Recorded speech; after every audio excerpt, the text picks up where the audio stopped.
So hey guys, welcome back to my channel. তো তোমরা সবাই কেমন আছো? আশা করি সবাই খুব ভালো আছো। আমি রনিত, আমার ইউটিউব চ্যানেল রনিত ক্রিয়েশন আর ফেসবুক পেজ স্বপ্নের ফেরিওয়ালায় তোমার স্বাগত জানাই।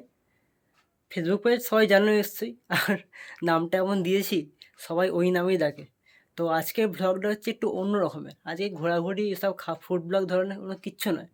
আজকের ব্লগটা হচ্ছে মানুষের কর্মজীবন নিয়ে। তো তোমরা, আমি, সবাই কোথাও না কোথাও একটা কাজ করি। যারা পড়াশোনা করো না, বা অনেকে পড়াশোনা করে, পার্ট টাইম জবও করে। তো এখন দেখো, চাকরি পাওয়া জিনিসটা খুব মুশকিল। চাকরি সহজ এখন আর পাওয়া যায় না। তো এখন অর্ধেক লোক ওয়্যার হাউসে, প্রত্যেকটা প্রচুর ওয়্যার হাউস হয়েছে। এখন ওয়্যার হাউসের সবাই অনলাইনে বেশি প্রোডাক্ট কেনে, সেহেতু ওয়্যার হাউসের চাহিদা অনেক বেড়ে গেছে। সবাই অর্ধেক লোকে ওয়্যার হাউসে কাজ করছে এখন। তো এখন ব্যাপারটা হয়েছে কি, ওয়ার হাউসে এখন প্রচণ্ড চাপ, চারদিকেই চাপ। তো এবার কোম্পানিকে আমরা চালাচ্ছি, মানে আমরা এমপ্লয়িরা যদি আমরা নিজের শক্তি দিয়ে মন থেকে যে কাজ না করি, তাহলে কোম্পানিটা এগোবে কীভাবে? আমরা তো করে যাচ্ছি, গাধার মতো খেটে যাচ্ছি, কাজ করে দিচ্ছি, ঠিক করে সব ঠিকঠাক কাজ করেছি। প্রত্যেকটা অর্ডার ঠিকঠাক টাইমে কনফার্ম করা হচ্ছে। তারপরেও তোমার সাথে যদি খারাপ বিহেভিয়ার করে, তা দেখো তোমার কেমন লাগবে। এখন এই চলে যাচ্ছে। দেখো, তোমরা একটা জিনিস নিশ্চয়ই বুঝতে পারবে যে একটা কোম্পানি এগোনোর পেছনে, একটা কোম্পানি একটু হাই লেভেলে যাওয়ার পেছনে 85% হাত থাকে এমপ্লয়িদের। এমপ্লয়িরা যদি ভালোভাবে কাজ করে, কোম্পানি এগোবে। আর লাস্ট পর্যন্ত কী হয়, এমপ্লয়িদের কোনো নামই হয় না। মানে এটা প্রথম থেকেই শুরু হয়ে আসছে, এই জিনিসটা প্রথম থেকেই হয়ে আসছে যে এমপ্লয়িদের কোনো দাম নেই। তারা গাধার মতো পরিশ্রম করে যাচ্ছে, খেটে যাচ্ছে, কোম্পানিটাকে এগোনোর চেষ্টা করছে।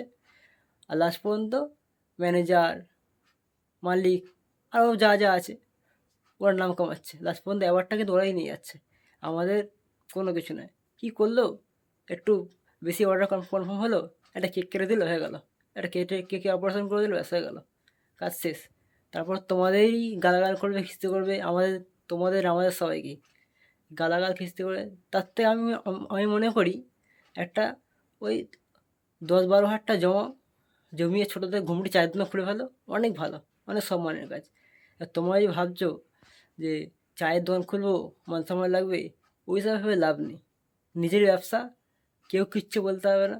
তোমার যেরকম ইচ্ছা তুমি সেরকম কাজ করতে পারবে। কোন দোকান খুলবে না খুলবে সেটা তোমার ব্যাপার, তোমার নিজস্ব ব্যবসা, কারোর কিছু বলার ক্ষমতা নেই। তুমি চায়ের দোকান খোলো, অনেক লাভ।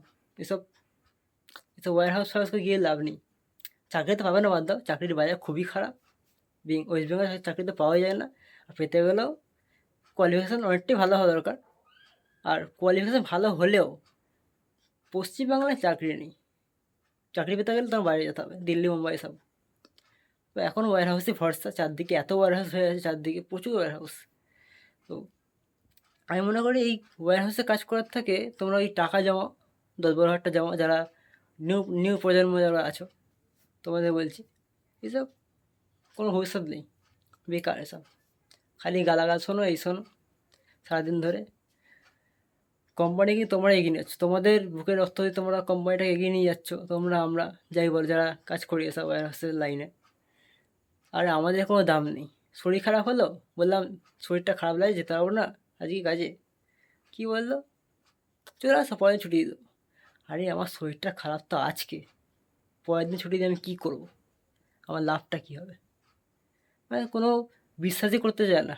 প্রেসক্রিপশন যদি পাঠাই, প্রেসক্রিপশনে বলবে, হ্যাঁ তোমরা হয়তো টাকা ফাকা দিয়ে করে রেখে দিয়েছো হয়তো। বলো, কী বলবে তুমি? তার থেকে এসব বাদ দাও, এসব ওয়্যার হাউস লাইনে যেও না। দরকার করে চায়ের দোকান খোলো, ছোটো থেকে প্রথমে ঘুমোতে শুরু করো। ওটাই আস্তে আস্তে পপুলার হয়ে গেলে, এখন তো ইউটিউবার আসেই, চারদিকে ইউটিউবার।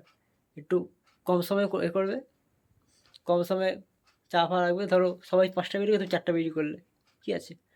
প্রথমে 1 মাস 2 মাস লস খাবে, তারপর আস্তে আস্তে তোমার হচ্ছে ব্যবসা ব্যবসা দাঁড়িয়ে গেলে। এখন চায়ের দোকান নিয়ে প্রচুর লাভ, চারদিকে এত চায়ের ভক্ত। চা, সিগারেট রেখে দাও, বিস্কুট রেখে দাও, প্রচুর লাভ। আমাদের, তোমরা সবাই জানো, মেঘুদা কলেজ ঘাটে এখন যা পয়সা করে নিয়ে চায়ের দোকান করে।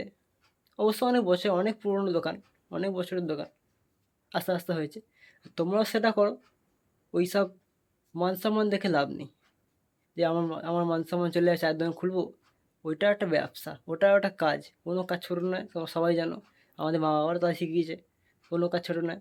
তো চলো, অনেক জ্ঞান দিয়ে দিয়েছি তোমাদের, অনেক কথা ভাবছিলাম আমি, এরকম একটা তোমার মেসেজ দেওয়া দরকার, কেন আমি তো কাজ করছি ব্যবসার লাইনে, বুঝতে পারছি ব্যাপারটা কী। চলো, গুড নাইট, এখন অনেক বেজে গেছে, এখন প্রায় 12টা 12:30 উপরে। চলো, টাটা, বাই।